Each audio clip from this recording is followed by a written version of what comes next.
back in St. Louis at Worldwide Technology Raceway. You've got fast cars from the back, championship contenders in the middle, Penske's up front. Here we go! Green from Gateway, and Scott McLaughlin in the red and white car has the early jump. McLaughlin looking great up front, and it's Newgarden and Will Power teammates side by side as Power goes to the high side. All clean through 1 and 2 as they funnel down the back straight. Easy for McLaughlin in, but side by side further back, that's the pink, white, and black machine of Kyle Kirkwood on the bottom. Pato O'Ward riding up top in the black and orange McLaren. McLaughlin leads the first lap. Challenge right now for seconds. And Will Power has moved up to second. Colton Herta, by the way, has already picked up 6 spots on 1 lap. Let's take a look at how Colton Herta handles the start from the back. Just listen. Oh! That was so close, 4 wide, but he still wants more. Normally at this phase, when you're this far back, you want to be up high, a little bit cleaner air. He gets boxed in down low, but still gets a great run off of 2 in that dirty air. Let's see what he does into 3, following Nolan Siegel in high. That's Pietro Fittipaldi down on the inside. Going to clear him and carry that momentum around the outside of 3 and 4. That could have so easily been a disaster on the front straight, T-Bell. They were 4 wide at one point. Yeah, I mean, it's just blind faith at that point. You just had to roll the dice, and I think Colton Herta knows he does not want to hang out at the back for long. He's got a very fast race car, as Malukas getting challenged right there. Grosjean looking racy, 6th right now as he gets the pass done on Kirkwood, but he's going to try to go back right around the outside, side by side. Kirkwood, and they almost touched. They did touch. I saw a puff of smoke there. Meanwhile, Joseph Newgarden was making a move on Malukas, trying to make it a Penske 1, 2, 3, but here comes Malukas back. Back to second around Will Power, splitting up the Penskes. And that's Ericsson around the outside of Newgarden, side by side. Absolutely nothing between them. Great move from Ericsson. Newgarden kind of balked on the inside there on that low lane, and the caution is out. Catherine Legg and Ed Carpenter. Rear wing damage to the number 20 of Ed Carpenter. And this might be a blessing in disguise for Romain Grosjean. That hit with Kirkwood, you heard a radio transmission saying, watch out for left rear. It's still McLaughlin, then David Malukas, Will Power, Marcus Ericsson, who's moving up the 4th, and Joseph Newgarden, 3 wide a little further back. I think that was Kyle Kirkwood in the middle of that 3 wide, smartly got out of it. That rarely works out for the guy in the middle, but Colton Herta on the charge as well, as side by side Kirkwood, and is that Marcus Armstrong off of 2? Oh! Is that Daly or is that Grosjean? It's Connor Daly. Making his debut with Hukos Hollinger Racing, his 11th IndyCar team, announced this week he is replacing Augustine Canapino. I think we're okay. I don't know, though. For the rest of the season. Oh, you see the front wing damage. Oh. He must have got into Daly as he was spinning, or maybe one of the cars in front as they checked up. Everything happens so fast. Oh, suspension damage. Meanwhile, further back, I think this is what led to the issue. Rinus VeeKay getting crossed up, and then Grosjean gets into the back of Connor Daly. Kirkwood gets in the back of Kirkwood, who gets into the back of Connor Daly. So bigger damage, I think, to the 27 and the 77 than actually of the 78 of Daly. Yeah. That second lane is definitely opening up as we see Will Power now wanting to challenge Malukas for the lead down into turn 3. He's going to get it easily as they fall in line through 4. So it's a Penske to the front, and then Team Penske's McLaughlin and Joseph Newgarden sit 3rd and 4th, and Pato O'Ward in that orange and black McLaren dives to the inside. He's making moves now. He dispatched with Ericsson off the restart. Now he's side by side with Newgarden. Probably going to get that position into 3. Though Newgarden's got the draft off McLaughlin right now. Pato O'Ward, who came in 5th in the championship, not an awesome shot, but with his success on the remaining tracks, very much still in play, but he has a mechanical. Yep, copy, green 12, Fox. And he thinks it's an engine. Yeah, it sounds off. The driver can hear it, can feel it from inside the cockpit. the team can see it on the telemetry as well. Did a good job to hang on to it. You see the sparks coming out of the back of the car. Never a good sign. This metal is on metal inside there as they take Pato O'Ward. I'm a little surprised that Pato O'Ward is still in the car. You can see those two different strategies powered by NTT. Strategy A, guys that stretched it on the first stint. Strategy B, those are the drivers, Rossi, Dixon, and Siegel, that topped up around lap 10. A little too early to start guessing how that's going to play out, but James, we talked about it earlier. On these tracks, you want to stay out as long as possible. Right now, that Rossi, Dixon, Siegel, they've got a little more fuel on the same lead lap. that is Kiffin Simpson. Big hit. Exit of 4. This looks a lot like the damage to Colton Herta's car from qualifying, where maybe just the attenuator and rear wing. Let's see what we caught from the Kiffin Simpson incident that led to this third caution. Tough to tell. I mean, the back end just comes around in the middle of 3 and 4 in pretty aggressive fashion. I'm sure it was a big surprise for the rookie. Great start for Malukas. You've got Graham Rahal in the mix there, a lap down. Well, Malukas spun up the rears coming off turn 4 and almost lost it. That allowed Scotty Mack in the number 3 Team Penske car to jump Malukas. And here's Newgarden going side by side, gets around Graham Rahal. This group thinks they can do it with 2 more stops. Those in front are likely going to need 3. Ericsson trying the high side, not that time. But he's going to cut back low and have great drive off of turn 2. He'll be clear before they even get to the exit. I talked to him this morning, and he said that his car was great in traffic. Him and spotter Bob Perona very excited. Siegel trying to give it back to Ericsson side by side in 3 and 4, James. Had to cut you off because that was close. And that's going to check up Siegel. Now Dixon's got to look on the outside into 1. That was a teenager trying to take it to an Indy 500 winner there. Siegel is going to give it up, but he is going to school and learning tonight, now fighting with a 6-time champ. Dixon will win that battle. Here comes Nolan Siegel. Oh, loses the back, then locks the front. Thought he was going to get into the wall there as Scott Dixon, Ferrucci follow. So you're hearing we'll make it up from Nolan Siegel because he is diving back into pit lane. You see Ferrucci down there as well. Both of these drivers got speeding penalties on that last round of stops. Such a strong result going for the young man from California. And for Ferrucci, who had a nice run.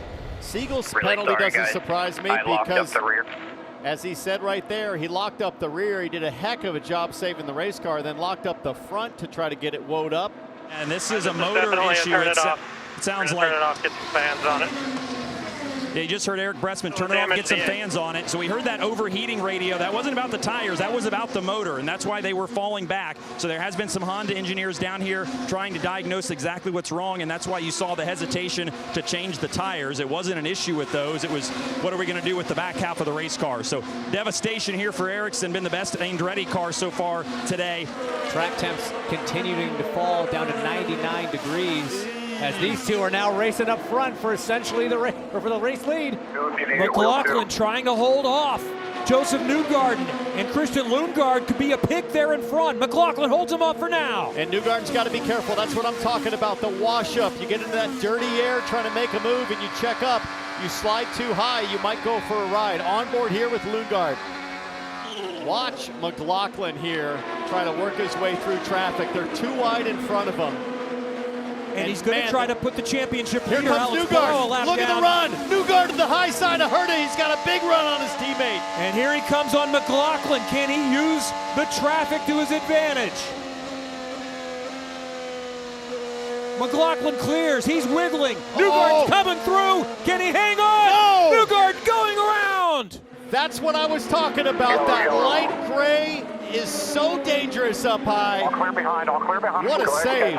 They only lost 2 positions, guys. I imagine those are flat spotted tires, though. The yellow came out quickly as it has to on an oval. That was a remarkable save for Newgarden. And that caution keeps Scott Dixon in play. Maybe not for the win, but at least to make it home and get a decent result and stay in the championship. But remember, Dixon had just pit. Yes.